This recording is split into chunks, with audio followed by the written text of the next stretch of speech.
ఆఖరి సభతో ఈ దశలో ఈ కార్యక్రమం ముగిస్తుంది. ప్రతిరోజు 4 రోజులు కూడా విజయనగరంలో ఒక బహిరంగ సభ, అలాగే రాజమండ్రిలో ఇంకో బహిరంగ సభ, మళ్ళీ 3వ రోజు నాడు 28వ తారీఖు నాడు నరసరావుపేటలో బహిరంగ సభ, 29న అనంతపూర్లో బహిరంగ సభ. బస్సులో మొత్తం ఉన్న కేబినెట్ లో ఉన్న 17 మంది మంత్రులమే కాకుండా మాతో పాటు నియమించబడిన కార్పొరేషన్ చైర్మన్లు, ఆయా ప్రాంతాలకు సంబంధించిన కార్పొరేషన్ చైర్మన్లు, ప్రభుత్వం చేత మరి ఎన్నికల్లో ఎన్నుకోబడిన మా ఎమ్మెల్యేలు, మా ఎంపీలు, మా పార్టీ పార్లమెంట్ సభ్యులు, అలాగే ఎమ్మెల్సీలు, అలాగే అందరూ వివిధ హోదాల్లో ప్రతి ఒక్కరు కూడా దీంట్లో గర్వంగా అందరూ కూడా పాల్గొంటున్న ఈ నేపథ్యం. మరి రేపటి నుంచి దీంట్లో ఈ రాష్ట్రంలో ఉన్న ప్రధాని మీ ద్వారా, ఈ పత్రికా సభ మీ ద్వారా ఈ రాష్ట్రంలో ఉన్న బలహీన వర్గాలు అందరూ కూడా దీనికి మరి మీ తాలూకా వచ్చి మన ఆనందాన్ని, మన తాలూకా ఈ ప్రభుత్వం చేస్తున్న ఈ కార్యక్రమాన్ని ముఖ్యమంత్రి గారు మనకిచ్చిన ఈ విలువకి మరి అందరూ కూడా తోడ్పడ కలిసి రావాలని మరి ద్వారా నేను అందరినీ కూడా కోరుతున్నాను. మరి ఏదైతే ఈ ప్రభుత్వంలో జరిగిన ఏవైతే బలహీన వర్గాలకు జరిగిన మేలేదైతే ఉందో దీన్ని ఒక వీడియో ద్వారా వివరణ ద్వారా మరి ఒక 2 నిమిషాలు మీరు చూపెడతాం, దయచేసి చూడవలసిందిగా కోరుతున్నాం. ఏ స్విచ్ ఏది నొక్కాల ఇదా?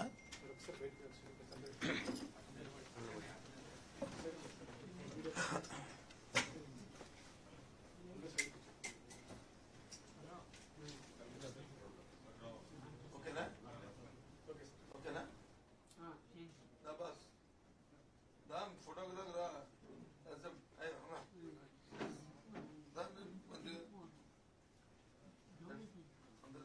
వచ్చాడా ముందు కూడా బస్ పర్వాలేదు పట్టే ఇద్దరు రావాలి. మనం డిప్యూటీ సీఎం ఇద్దరు తల వస్తుందా వస్తుందా వస్తుందా అక్కడ అలాగే పర్వాలేదు. ఓకేనా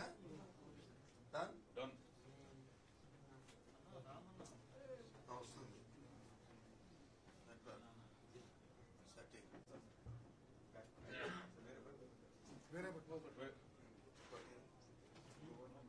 ఒకటి అయిపోయింది, రెండోది ఓకే.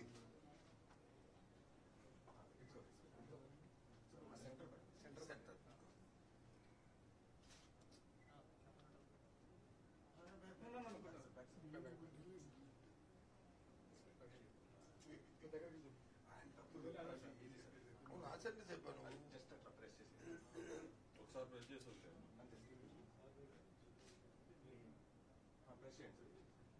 దాని మీద చేయాలి. ఓకే 75 ఏళ్ల స్వతంత్ర భారత రాజకీయ చరిత్రలో బీసీ, ఎస్సీ, ఎస్టీ మైనారిటీలకు సామాజిక గౌరవం తీసుకొచ్చిన ఒకే ఒక్క ముఖ్యమంత్రి శ్రీ వైఎస్ జగన్మోహన్ రెడ్డి. ఎస్సీ సామాజిక వర్గానికి 2927 పదవులు, ఎస్సీ సామాజిక వర్గానికి 928 పదవులు, ముస్లిం మైనారిటీ వర్గాలకు 706 పదవులు, బీసీ సామాజిక వర్గానికి 5210 పదవులతో అగ్రాసనం. మొత్తంగా బీసీ, ఎస్సీ, ఎస్టీ మైనారిటీ వర్గాలకు 9771 పదవుల సర్కారం చేసిన అభినవ అంబేద్కర్ ఇలాంటి సమాజ పాలన 3 ఏళ్లు పూర్తి చేసుకున్న సందర్భంలో ఈ నెల 26వ తేదీ నుంచి 29 తేదీ వరకు సామాజిక న్యాయ భేరి మ్రోగుతుంది. ఏ చరిత్ర చూసింది ఇంత గౌరవం? ఏ నాయకుడిచ్చాడు ఇంత ధైర్యం?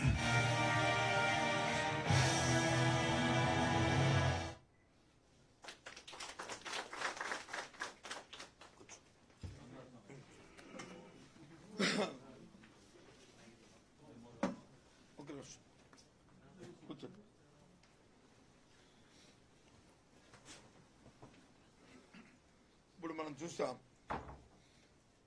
ఏదైతే డాక్టర్ బాబాసాహెబ్ అంబేద్కర్ గారు సమసమాజం కావాలి అని ఆయన ఏదైతే కోరుకున్నారో, రాజ్యాంగంలో ఏదైతే ఆయా వర్గాలకు ఏదైతే వెసులుబాటు కల్పించి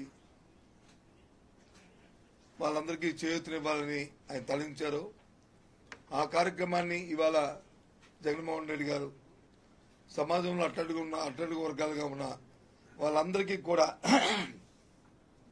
మరి ఈ ప్రభుత్వం మాకుంది, మాకు అండగా ఉంది, మాకు వచ్చిన ఏ కష్టాన్నైనా లేదు మాకు కావాల్సిన ఏ కార్యక్రమాన్నైనా ఈ ప్రభుత్వం చూసుకుంటుంది అనే ఒక ధైర్యాన్ని ఒక స్థైర్యాన్ని ఇవాళ జగన్మోహన్ రెడ్డి కల్పిస్తున్న ఈ నేపథ్యం ఆ దిశగానే ఇవాళ ఈ పరిపాలన సాగుతుంది.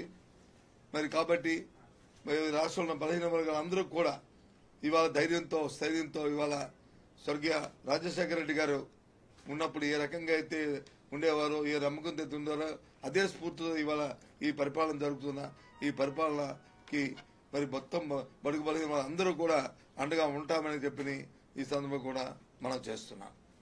Okay, thank you.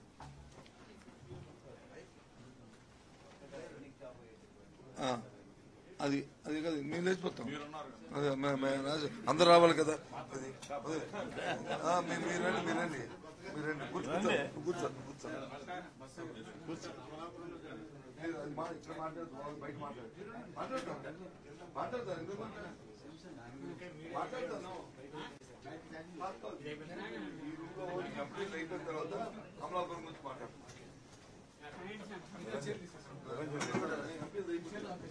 Niranjan Reddy గారు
మా పార్టీ అధ్యక్షులు గౌరవ ముఖ్యమంత్రి వర్యులు శ్రీ జగన్మోహన్ రెడ్డి గారి నిర్ణయం మేరకు ఆయన ఇచ్చినటువంటి అవకాశం వల్ల మేమందరం కూడా ఈరోజు రాజ్యసభలో తిరిగి ప్రవేశించబోతున్నాం.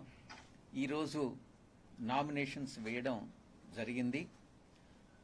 మా అధ్యక్షుని ఆశయాల మేరకు పార్టీ నిర్ణయాల మేరకు కట్టుబడి రాష్ట్ర అభివృద్ధికి రాష్ట్రం యొక్క సమస్యల్ని పార్లమెంటు దృష్టికి కేంద్రం దృష్టికి తీసుకొచ్చి సమన్వయం చేసుకుంటూ రాష్ట్ర ప్రజల ప్రయోజనాల్ని రాష్ట్ర అభివృద్ధికి తోడ్పడతామనని మేమందరం కూడా ఈ సందర్భంగా మీడియా మిత్రుల ద్వారా తెలియజేసుకుంటా ఉన్నాం. ప్రథమ కర్తవ్యం ఇది రాష్ట్రాల సభ కాబట్టి రాష్ట్రాలకు సంబంధించినటువంటి సమస్యల్ని కేంద్ర ప్రభుత్వం దగ్గరికి తీసుకురావాలి. మన యొక్క వైఎస్ఆర్ కాంగ్రెస్ పార్టీ విధి విధానాలకు అనుసరించి చాలా మంది చాలా ప్రశ్నలేశారు. మీరు కాంగ్రెస్ పార్టీని విమర్శిస్తున్నారే కానీ బీజేపీని విమర్శించట్లేదు అన్నటువంటి ప్రశ్న వేయడం జరిగింది. దానికి నేను ఒక్కటే సమాధానం చెప్తా ఉన్నాను. అది కాంగ్రెస్ పార్టీ అయినా బీజేపీ అయినా ఏ ఇతర పార్టీ అయినా మా అందరికీ రాష్ట్ర ప్రయోజనాలే ముఖ్యం. కాబట్టి రాష్ట్రానికి సంబంధించిన ఏ సమస్య అయినా వైఎస్ఆర్ కాంగ్రెస్ పార్టీ ముందుండి ఉద్యమం చేస్తుంది.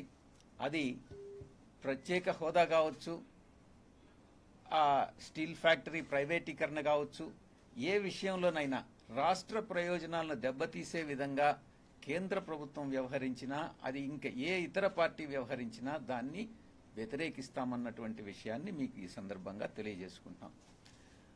రాజ్యసభలో అటు లోక్సభలో కానీ ఇటు రాజ్యసభలో కానీ, ముఖ్యంగా ఇప్పుడు రాజ్యసభను గురించి ప్రస్తావిస్తున్నాం కాబట్టి, రాజ్యసభలో ఈ ఎలక్షన్ ఎన్నిక పూర్తయిన తర్వాత మా సభ్యుల సంఖ్య 9కి పెరుగుతుంది.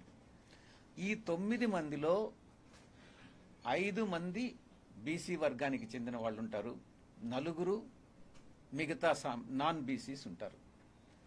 అంటే దీన్ని బట్టి మీరు అర్థం చేసుకోవచ్చు మా గౌరవ ముఖ్యమంత్రి వర్యులు బీసీ, ఎస్సీ, ఎస్టీ మైనారిటీస్కు ఎంత ప్రాధాన్యత ఇస్తున్నారు అన్నటువంటి విషయాన్ని మీరు అర్థం చేసుకోవచ్చు. కాబట్టి ఈ యొక్క మా బీసీ, ఎస్సీ, ఎస్టీ సామాజిక వర్గాల్ని మిగతా సామాజిక వర్గాలతో పాటు సమాంతరంగా అభివృద్ధి పరిచే విధంగా మా పార్టీ యొక్క ప్రతి పథకం కూడా ఆ వైపే ఉంటుందన్నటువంటి విషయం మీ అందరికీ కూడా తెలుసు. మా యొక్క పనితనం కూడా అదే రకంగా ఉంటుంది. కేంద్ర ప్రభుత్వంతో ఏ సమస్య మీద అయితే పోరాడాలనో ఆ సమస్య మీదే పోరాడాలి కానీ ప్రతిపక్షం చెప్పినట్టుగా, చంద్రబాబు నాయుడు చెప్పినట్టుగా ప్రతిదాని మీద కేంద్రంతో పోరాటం అన్నటువంటిది కరెక్ట్ కాదు. నేను గతంలో చెప్పినట్టుగా ఏ సమస్య అయితే రాష్ట్ర ప్రయోజనాలకు విరుద్ధమో అటువంటి వాటి మీదనే మనం కేంద్రంతో పోరాడాలి. అదర్వైజ్ మనం కేంద్రంతో, రాష్ట్ర ప్రభుత్వం కేంద్ర ప్రభుత్వం సమన్వయంతో పనిచేయాలి. ఇది మా యొక్క ఆశయం. ఆ వైపుగా మేమందరం కూడా పయనిస్తామని మీ అందరికీ కూడా తెలియజేసుకుంటా ఉన్నాను. ఇప్పుడు మిగతా సభ్యులందరూ కూడా మాట్లాడతారు.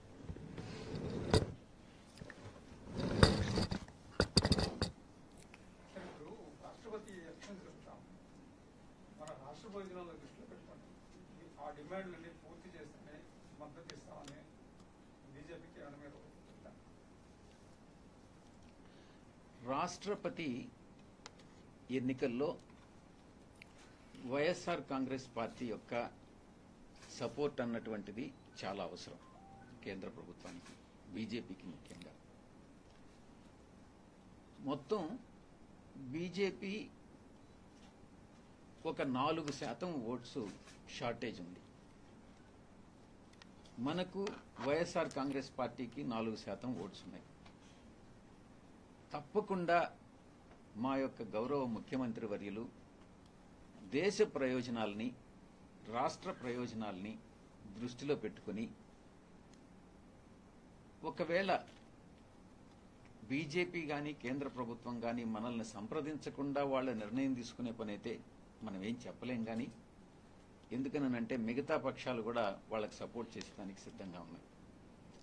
వైఎస్ఆర్ కాంగ్రెస్ పార్టీ అధ్యక్షులు శ్రీ జగన్మోహన్ రెడ్డి గారు రాష్ట్ర ప్రయోజనాలే ప్రథమంగా తీసుకుని రాష్ట్రపతి ఎన్నికల్లో అదే ప్రామాణికంగా తీసుకుని ఆయన నిర్ణయం తీసుకుంటారు. కోవిడ్ విషయంలో మద్దతు ఇచ్చారు.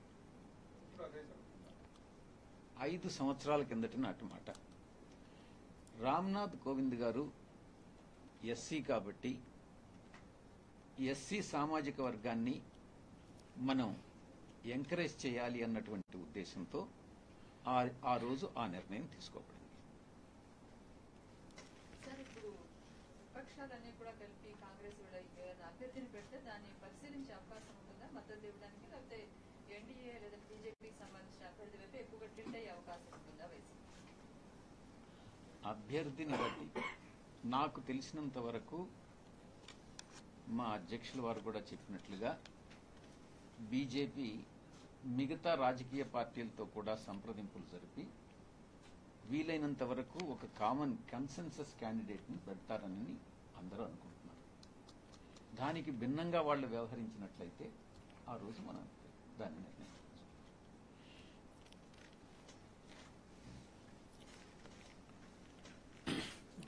మొదట బీసీ వర్గాల, ఎస్సీ, ఎస్టీ, మైనార్టీ వర్గాల హక్కుల గురించి, అభివృద్ధి గురించి గత 47 సంవత్సరాలుగా పోరాడుతున్నటువంటి నాకు ఈ వర్గాలకు మరింత సేవ చేసి జాతీయ స్థాయిలో ఈ వర్గాల గురించి కేంద్ర ప్రభుత్వ దృష్టికి తీసుకురావాలనే ఉద్దేశంతో ఈ అవకాశం కల్పించినందుకు గౌరవ ముఖ్యమంత్రి వైఎస్ జగన్మోహన్ రెడ్డి గారికి నేను మనసా వాచ త్రికరణ శుద్ధిగా కృతజ్ఞతలు తెలుపుకుంటున్నాను. ముఖ్యమంత్రి జగన్మోహన్ రెడ్డి గారు దేశంలోనే నంబర్ 1 సామాజిక న్యాయాన్ని పాటిస్తున్నటువంటి ముఖ్యమంత్రి.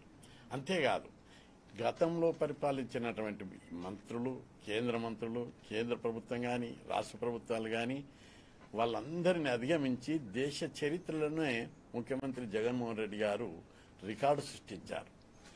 అందుకు ఒక 3-4 ఎగ్జాంపుల్ చెప్తా. ముఖ్యంగా పార్లమెంటులో గౌరవ ఫ్లోర్ లీడర్ అయినటువంటి విజయసాయిరెడ్డి గారి ద్వారా ముఖ్యమంత్రి గారు పార్లమెంటులో బీసీ బిల్ పెట్టించాడు. ఇది చరిత్రాత్మకమైనటువంటి ఘట్టం. ఇది ఎందుకంటే మేము పార్లమెంట్లో బీసీ బిల్లు పెట్టి చట్టసభల్లో బీసీలకు 50% రిజర్వేషన్లు పాటించాలని కొన్ని వేల ఉద్యమాలు చేశాం. ప్రతి రాజకీయ పార్టీని కలిశాం, ప్రతి ప్రధానమంత్రిని కలిశాం, రాష్ట్రపతులను కలిశాం. కనీసం వాళ్ళు పార్లమెంట్లో బీసీ బిల్లు పెట్టడానికి ఎవరు కూడా సాహసించలేదు. పార్లమెంటులో 9 రాజకీయ పార్టీలు బీసీ పార్టీలు ఉన్నాయి.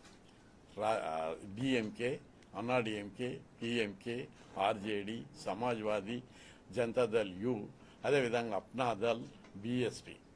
ఈ పార్టీ నాయకులను కూడా ఒక 100 సార్లు కలిశాం బీసీ బిల్లు పెట్టమని. కానీ గౌరవ ముఖ్యమంత్రి జగన్మోహన్ రెడ్డి గారిని కలిసి విజ్ఞప్తి చేయగానే పార్లమెంటులో బీసీ బిల్లు పెట్టడం నిజంగా 2 తెలుగు రాష్ట్రాల్లోని బీసీలే కాదు, దేశంలోని బీసీలందరూ కూడా 75 కోట్ల మంది బీసీలు అందరూ కూడా సల్యూట్ కొడుతున్నారు జగన్మోహన్ రెడ్డి గారికి. ఎందుకంటే ఇది ఒక చరిత్రాత్మక ఘట్టం. అయినా అక్కడ కూడా 14-15 రాజకీయ పార్టీలు మద్దతు పలికాయి. మెజార్టీ రాకపోవడం వల్ల అది పెండింగ్లో పడిపోయింది. అటువంటి ఇది కేవలం సామాజిక న్యాయానికి సంకేతం. అంతేకాదు ఇక్కడ నామినేటెడ్ పోస్టులలో 50% పోస్టులు ఈ వర్గాలకు ఇవ్వాలని చెప్పి చట్టాన్ని చేశారు. కాంట్రాక్టుల్లో, పారిశ్రామిక పాలసీలో కూడా ఈ వర్గాలకు ఆర్థికంగా డెవలప్ చేయాలని చేశారు. అన్నిటికంటే ముఖ్యంగా పేద వర్గాల శాశ్వత సమగ్ర అభివృద్ధి చెందాలి. ఈ కులాలకు ఓటు బ్యాంక్ రాజకీయాలు కాదు, ఈ వర్గాలను అభివృద్ధి చేయాలనేటువంటి నిర్ణయంతో, విజన్ తోటి శాశ్వతంగా రాష్ట్రాభివృద్ధి ప్రయోజనాలను దృష్టిలో పెట్టుకొని అమ్మఒడి పథకం పెట్టి ప్రతి ఒక్కరూ చదువుకుంటేనే ఈ సమాజం అభివృద్ధి చెందుతుంది.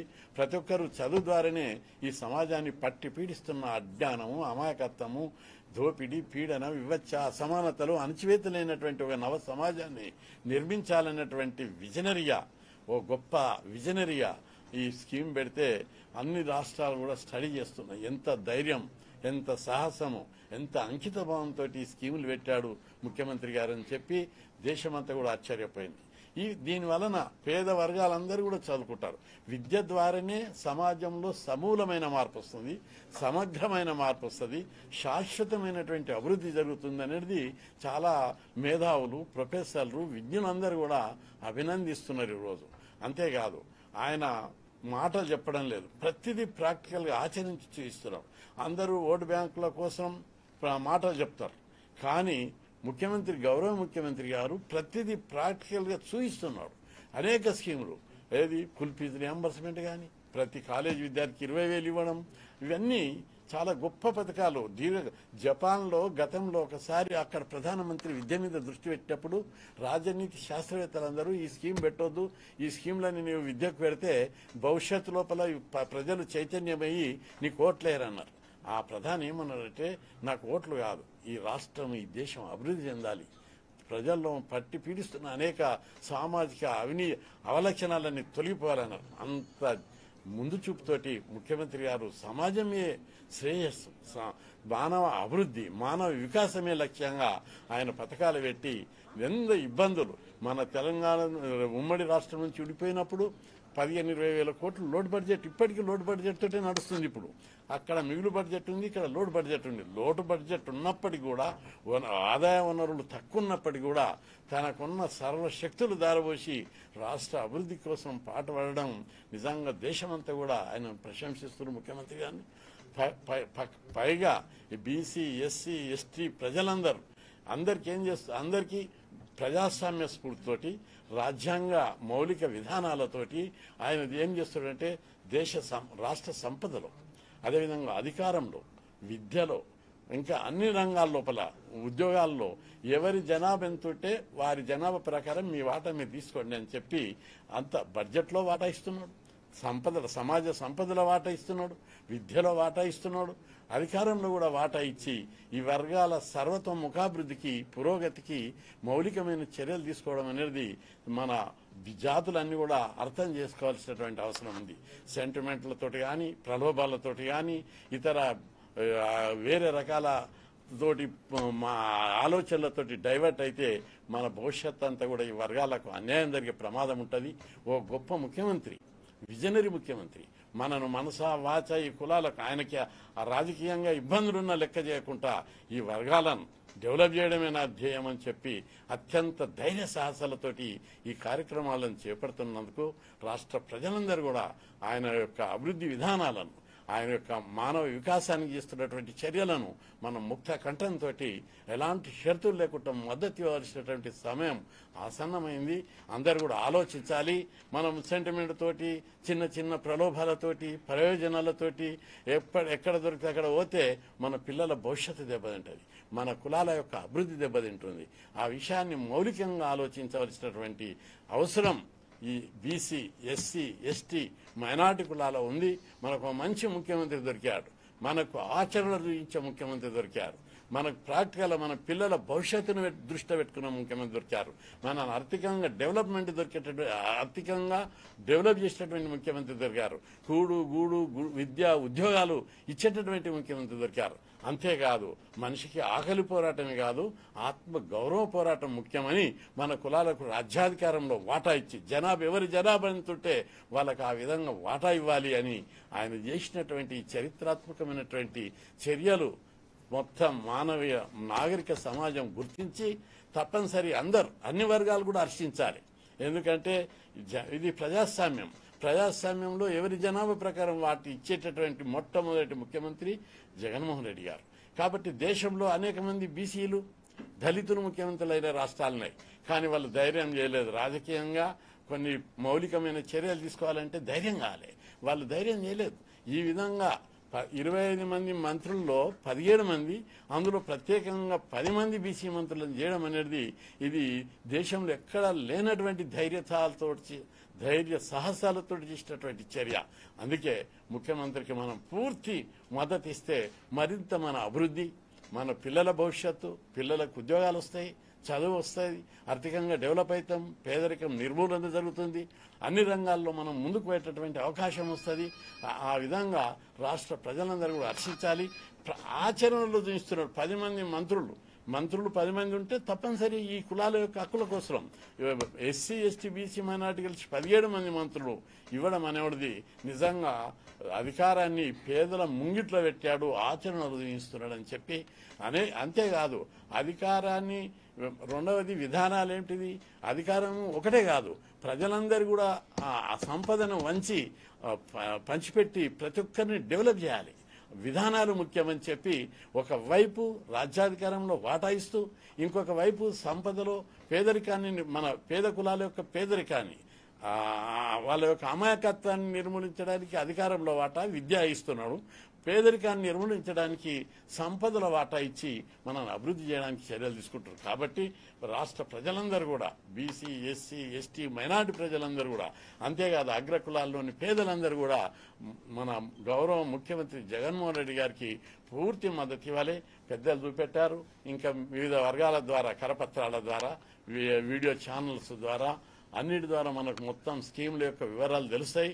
కాబట్టి ప్రాక్టికల్గా ఈ వర్గాల కోసం పోరాడుతున్నటువంటి 47 సంవత్సరాలుగా పోరాడుతున్నటువంటి ఒక ఉద్యమ నాయకుడిగా, దేశమంతటా తిరిగి అన్ని రాష్ట్రాలు పర్యటించినటువంటి నాయకుడిగా, పేదల కష్టాలను, పేదలకు రావాల్సిన హక్కులను పార్లమెంటు దగ్గర ఇప్పటికీ 80 సార్లు ధర్నాలు చేసి ప్రధానమంత్రికి 30 సార్లు మా వాటా మాకు ఇవ్వాలి అని చెప్పి పోరాడిన నాయకుడిగా ఇవన్నీ చూసిన తర్వాత కేవలం ఆచరణాత్మకంగా పేద ప్రజలను అభివృద్ధి చేయాలనేటువంటి చిత్తశుద్ధి, అంకితభావం ఉన్నటువంటి నాయకుడు జగన్మోహన్ రెడ్డి అని చెప్పి గుర్తించి ప్రాక్టికల్గా చూపిస్తున్నాడని ఆయనకు ఆయుర్వేద్యాలు. అంతేకాదు అంకిత భావంతో చేస్తున్నటువంటి మీకు ఎప్పుడు బీసీ, ఎస్సీ, ఎస్టీ ప్రజలు మద్దతు ఉంటారని చెప్పి ఈ సందర్భంగా గుర్తు చేస్తున్నాం.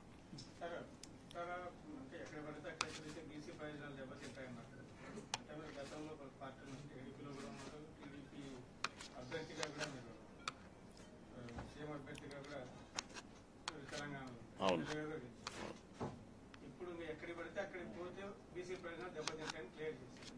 ఇంకా మీరు వైసీపీలోనే ఉంటారా, పార్టీలు మారుతారు? అంటే వైసీపీలో వచ్చి వైసీపీకి ఎందుకు వచ్చారు? ఎక్కడ పార్టీ మారిన? ఎక్కడ మారలే.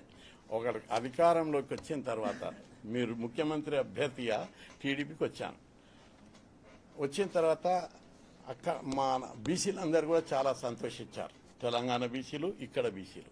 ఇక్కడ బీసీలందరూ ఆయనకు అధికారం ఇవ్వడానికి ఓటు బ్యాంకుగా మారిపోయారు. అక్కడ అడుగుపెట్టినటువంటి పరిస్థితి టీడీపీ తెలంగాణలో. అటువంటిది కలిసి ఉమ్మడిగా బీజేపీ, టీడీపీ కలిసి పనిచేస్తే 21 సీట్లు వచ్చినాయి. అక్కడ ఆ పార్టీలో గెలిచిన వాళ్ళందరూ వెళ్ళిపోయారు. అధికారం కోసం, ఈ రకరకాల ప్రలోభాల కోసం, ప్రయోజనాల కోసం వెళ్ళిపోయారు. చివరి దాకా ఆ పార్టీలు ఉన్నా. ఆయన ఏం చెప్పాడు? ముఖ్యమంత్రి కాకపోతే ఫ్లోర్ లీడర్ ఇస్తాన్నాడు. ఫ్లోర్ లీడర్ ఇవ్వలేదు, పార్టీ నాయకత్వం ఇవ్వలేదు, ఒక కార్యకర్తగా చూసా.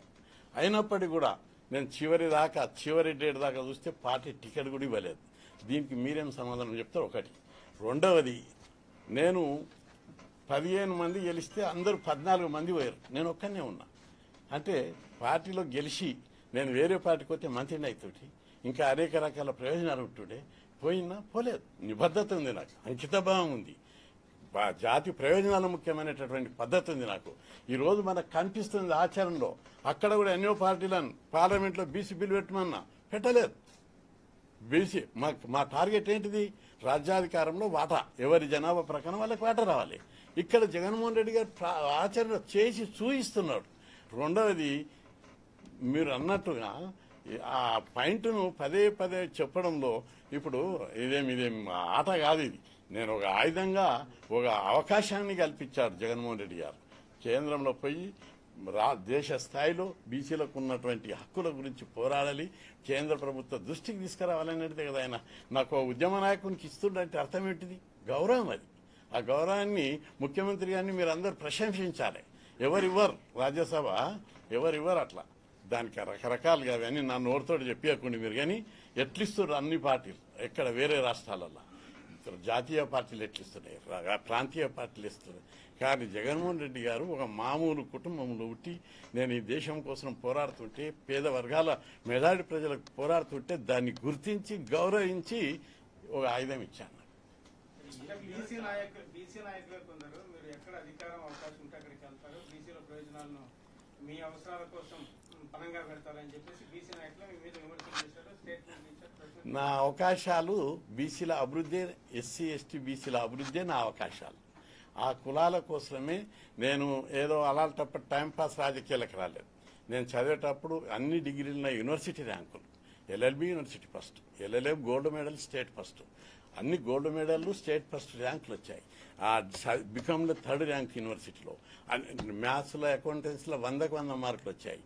అన్ని వచ్చిన తర్వాత కూడా నాకు ఇట్లా కలం పెట్టి రాస్తే బ్యాంక్ ఆఫీసర్ జాబ్ వచ్చింది, గ్రూప్ 1 వచ్చింది, గ్రూప్ 2 వచ్చింది.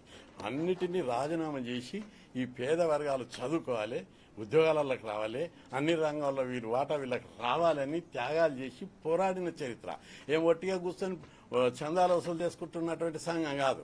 రోజు ఉద్యమాలు చేస్తున్నాం. రాజకీయ పార్టీల కంటే ఇక్కడనే కాదు, హైదరాబాద్ కేంద్రంగా మేము పిలిపిస్తే ఇప్పుడు కాదు, 1978 నుంచి 77 నుంచే అన్ని రాజకీయ పార్టీలతో జాయింట్ యాక్షన్ కమిటీ చేస్తే దానికి నేను చైర్మన్. ఆ కమ్యూనిస్టులు, అందులో నక్సలైట్లు, ఆ radicals, PDS, SFI, ASF, DSO బలమైన విద్యార్థి సంఘాలు ఆ రోజుల్లోనే నన్ను చైర్మన్గా చేశారు. బలమైన మిలిటెంట్ ఉద్యమాలు చేశాం. ఈ రోజు ఈ రాష్ట్రంలో 2 రాష్ట్రాల్లో లాభిస్తున్నటువంటి దేశంలో ఎక్కడ లేనన్ని హాస్టల్ ఇక్కడ ఎందుకున్నాయి? 6,000 హాస్టళ్లు ఉన్నాయి. 6 లక్షల మంది చదువుకుంటున్నారు. 2 తెలుగు రాష్ట్రాల్లో కలిసి 1,200 గురుకుల పాఠశాలలు ఉన్నాయి. 6 లక్షల మంది ఉచితంగా చదువుకుంటున్నారు. కార్పొరేట్ విద్య సరిగా, ఫీజుల రియంబర్స్మెంట్ స్కీము, అందరికీ స్కాలర్షిప్లు, అదేవిధంగా లోకల్ బాడీ రిజర్వేషన్లు. గతంలో వీళ్ళు చెప్పినట్టు ఏ రాజకీయ పార్టీ పెట్టలేదు, పోరాటం చేశాం. హైకోర్టు, సుప్రీం వినాలి కదా. మీరు అడిగే ప్రశ్న నాకు తెలవాలి కదా, తెలిస్తేనే మీకు ఏ ఆశయం కోసం, ఏ ఎజెండా కోసం పోరాడుతున్నా, ఏ ఎజెండా కోసం పోరాడుతున్నా క్లారిటీ మీకు కూడా రావాలి. మీకు వస్తే మీరందరూ మంచి సదుద్దేశంతో నాకు మంచి ప్రశ్న చేశారు, మీకు దానికి జవాబు చెప్పాలి. బీసీ నేతలు మీ మీద చేస్తున్నటువంటి ఆరోపణలు అంటే బీసీల ప్రయోజనాలను వ్యక్తిగత స్వార్థాలు, దీనిలో వ్యక్తిగత ప్రయోజనం ఏం లేదు.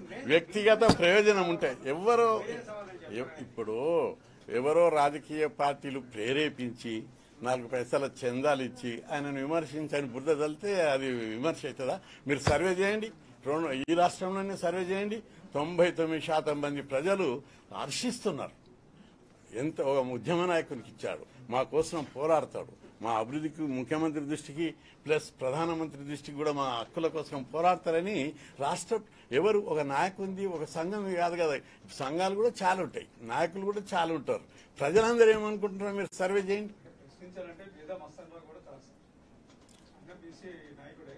అవును, గొప్ప నాయకుడు, ఆయనను కూడా గుర్తించాడు. అంటే ఆయన గొంతు పెద్దదే, నా గొంతు పెద్దదే. ఇక్కడ ఉన్న వాళ్ళు 2.5 కోట్ల మంది ప్రజల గొంతు కూడా పెద్దదే. బీసీలది 2.5 కోట్ల మంది బీసీలు ఉన్నారు, వాళ్ళ గొంతు కూడా పెద్దదే. వాళ్ళకు కూడా ప్రతి ఒక్కరికి హక్కు ఉంది, రాజ్యసభ హక్కు ఉంది వాళ్ళకి. నన్ను తెలంగాణ నాయకునిగా చూడొద్దు. నేను జాతీయ బీసీ సంక్షేమ సంఘం పెట్టి ఢిల్లీ ఉద్యమాలుగా, రెండవది తెలంగాణ ఎప్పుడు ఏర్పడ్డది? 7-8 ఏళ్ల కింద ఏర్పడ్డది. నేను 47 ఏళ్ల నుంచి పోరాడుతున్నా, ఉమ్మడి రాష్ట్రంలో పోరాడుతున్నా. ఉమ్మడి రాష్ట్రంలో నేను పోరాడిన హాస్టల్ ఇక్కడ లేవా, గురుకులాలు ఇక్కడ లేవా, ఫీజు రియంబర్స్మెంట్ కానీ, పంచాయతీరాజ్ లోకల్ బాడీ రిజర్వేషన్లు కానీ, ఒక తెలంగాణకి పోరాడినా నేను ఉమ్మడి రాష్ట్రంలో. ఇప్పుడు దేశం కోసం పోరాడుతున్నా.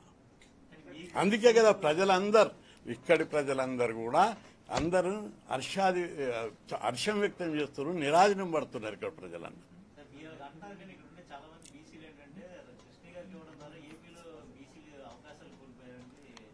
అంటే ఒక్క రాజ్యసభకి అవకాశాలు కోల్పోతారా? 5,000 ఇప్పుడే మీరు చూశారు, 5,000కు పైగా పదవులు.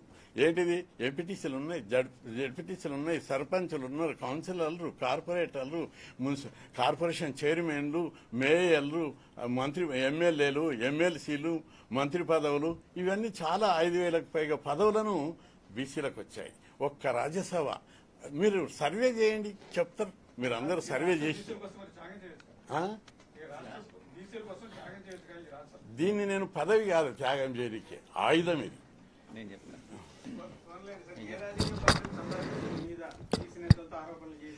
మీరు సబ్జెక్టుకు రండి. నేను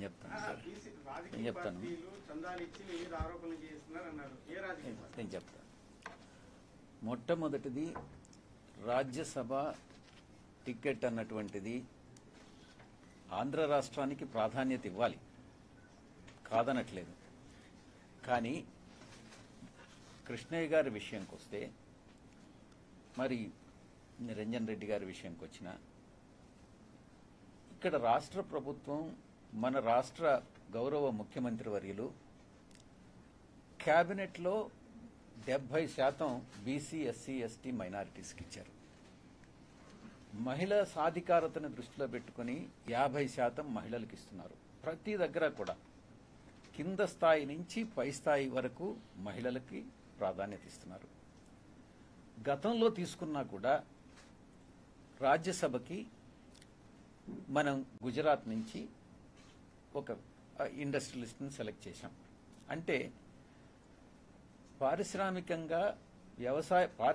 రంగం కానీ, వ్యవసాయ రంగం కానీ, సేవా రంగం కానీ, అన్ని రంగాల్లో రాష్ట్రం అభివృద్ధి చెందేదానికి ఏ చర్యలు తీసుకోవాలి, ఎవరిని నియమించాలి, ఎవరిని నియమిస్తే మన రాష్ట్రం అభివృద్ధి చెందుతుంది అన్నటువంటి అంశాలను పరిగణలోకి తీసుకుని రాజ్యసభ అభ్యర్థుల్ని నిర్ణయించడం జరుగుతుంది. అలాగే అది కృష్ణయ్య గారు ఇక్కడికి వచ్చారు అని అంటే తెలంగాణకు చెందినటువంటి వ్యక్తి ఇక్కడికి ఎందుకు వచ్చారు అన్నటువంటి ప్రశ్నించడానికి అవకాశం లేదు. బీసీలందరూ కూడా దేశవ్యాప్తంగా ఉన్నారు. ఈ ఒక్క ఆంధ్ర రాష్ట్రంలోనే కాదు, ఆంధ్ర రాష్ట్రంలో మన ముఖ్యమంత్రి గారు బీసీలని, బీసీ ఎస్సీ ఎస్టీ సామాజిక మైనారిటీస్ని అణగారిన వర్గాలుగా, కొన్ని శతాబ్దాలుగా అణగారిన వర్గాలుగా ఉన్నారు కాబట్టి ఈ అణగారినటువంటి వర్గాలని మిగతా సామాజిక వర్గాలతో పాటు సమాంతరంగా అభివృద్ధి చెందేదానికి ఏమేం చేయాలనో ఆ పథకాలన్నింటినీ అమలు చేస్తా ఉన్నారు. కాబట్టి ముఖ్యమంత్రి గారి ఆశయాల మేరకు ఆయన యొక్క విధి విధానాలకు అనుగుణంగా వారందరూ కూడా నమ్మకం ఉంచి, జగన్ గారి నాయకత్వం మీద నమ్మకం ఉంచి ఈరోజు ఇక్కడికి రావడం జరిగింది. అందువల్లనే ఆ తెలంగాణ ఆంధ్ర అన్నటువంటి భావన చూపించొద్దు. బీసీలని, ఆ బీసీ ఎస్సీ ఎస్టీలని ఏ ప్రాంతానికి చెందిన వారైనా కూడా ఇక్కడ ఈ రాష్ట్రానికి చెందినటువంటి బీసీ ఎస్సీ ఎస్టీలు చాలా మంది ఈ రాష్ట్రంలో ఉన్నారు. అలాగే మన రాష్ట్రం నుంచి బీసీ ఎస్సీ ఎస్టీలు మిగతా రాష్ట్రాల్లో సెటిల్ అయినటువంటి వాళ్ళు ఉన్నారు. కాబట్టి ఆ భేదం చూపించొద్దు అన్నటువంటిది మన యొక్క విజ్ఞప్తి. ఇప్పుడు నిరంజన్ గారు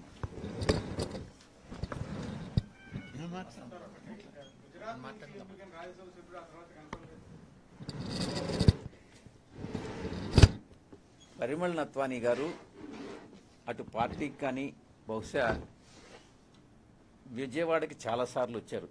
మీకు కనపడి ఉండకపోవచ్చు, మిమ్మల్ని కలవకపోవచ్చు. కనీసం ఈ గత 2 సంవత్సరాల్లో నాకు తెలిసి ఒక 10 సార్లకు మించి ఆంధ్ర రాష్ట్రానికి రావడం జరిగింది. పార్లమెంట్లో మన వాణిని వినిపిస్తా ఉన్నారు. అంత మాత్రాన మనకు కనపడినంత మాత్రాన, ఇక్కడ నలుగురిలో కనపడినంత మాత్రాన ఆయన ఇక్కడ రావట్లేదు, ఆంధ్ర రాష్ట్రానికి సేవ చేయట్లేదు అన్నటువంటిది తప్పు. మస్తాన్ రావు గారు మాట్లాడుతున్నారు.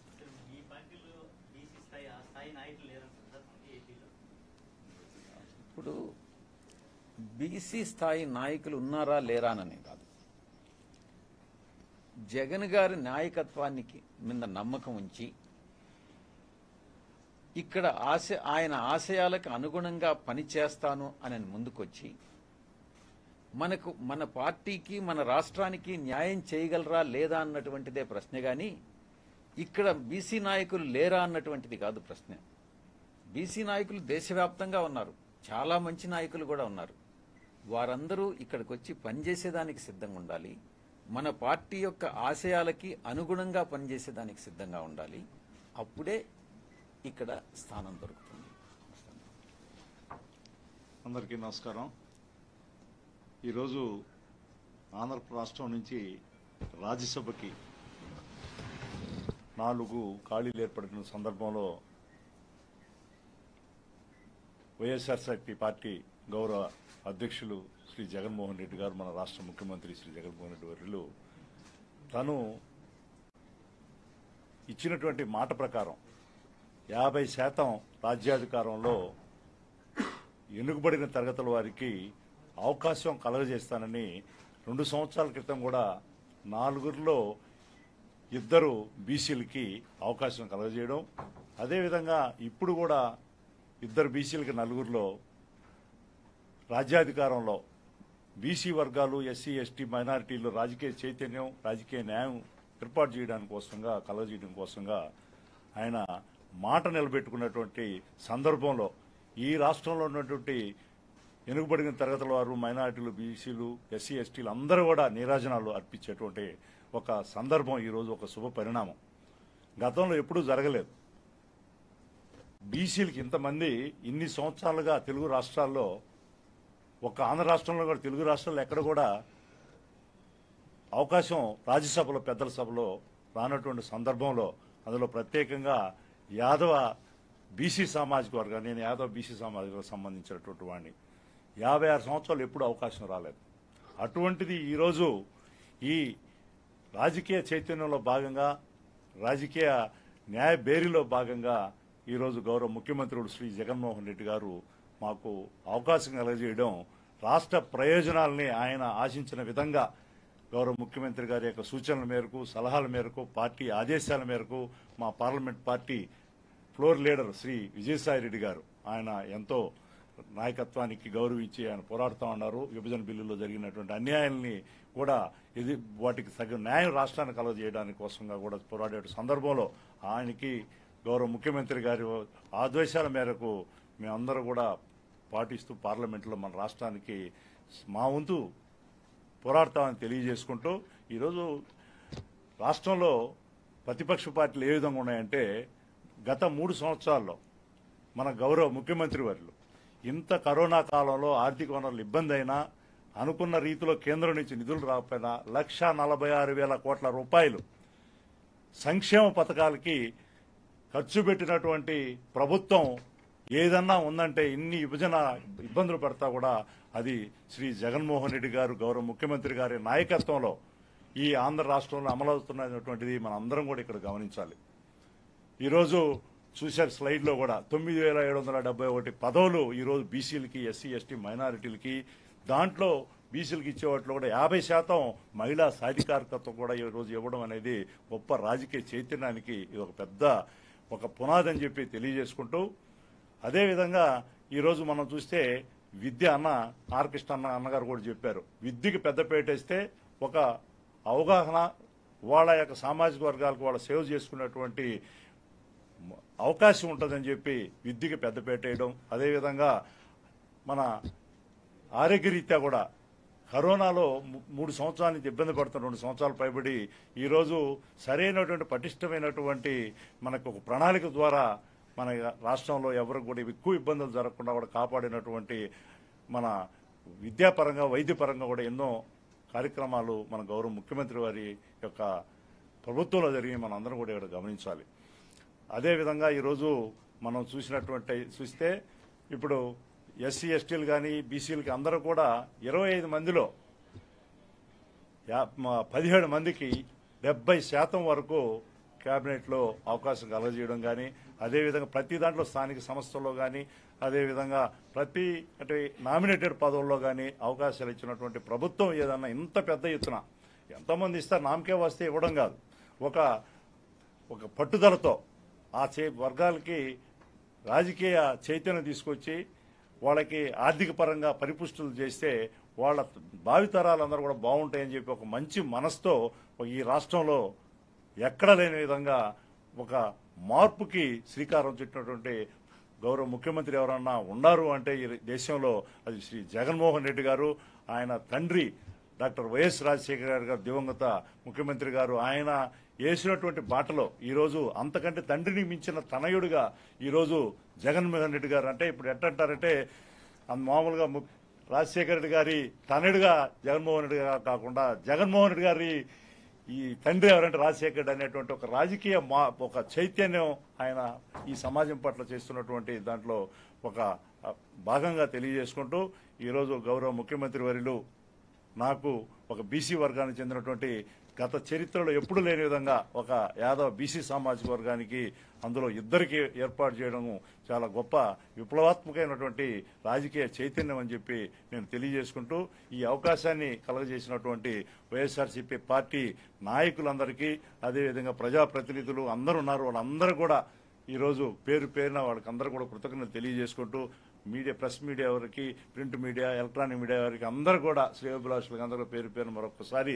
సాయశక్తులు నా వంతుగా మన రాష్ట్ర ప్రయోజనాన్ని గౌరవ ముఖ్యమంత్రి గారి ఆదేశాల వరకు, అదేవిధంగా మా పార్లమెంట్ పార్టీ ఫ్లోర్ లీడర్ యొక్క శ్రీ విజయసాయిరెడ్డి గారు ఆయన నాకు ఇప్పించినటువంటి అవకాశం ఇది గౌరవ ముఖ్యమంత్రి గారి దగ్గర తీసుకుపోయి ఒక బీసీ కట్టుబడి మన పార్టీకి చేస్తారని చెప్పి చెప్పడం నాకు కూడా ఏంటంటే ఇంత రాజకీయంగా బీసీలకి సంక్షేమ పథకంలో కానీ, ఆర్థికంగా కానీ, విద్యాపరంగా కానీ చేస్తున్నటువంటి ఎక్కడ కూడా లేదు. నేను 30 సంవత్సరాలు ఒకే పార్టీలో ఉన్నాను. ఈరోజు అందరికంటే ఎక్కువగా బాగా చేస్తున్నటువంటి పార్టీ వైఎస్ఆర్సీపీ పార్టీ. ముఖ్యమంత్రి శ్రీ గౌరవ జగన్మోహన్ రెడ్డి గారిని పార్టీలో చేరడం ఖచ్చితంగా నేను బతికున్నంత కాలం నా చివరి రక్త బుట్టేంత వరకు వైఎస్ఆర్సీపీ పార్టీ అభివృద్ధికి, శ్రీ జగన్మోహన్ రెడ్డి గారి ఆశయాలకి సాధన కోసం పోరాడతానని చెప్పి తెలియజేసుకుని నమస్కారాలతో సెలవు.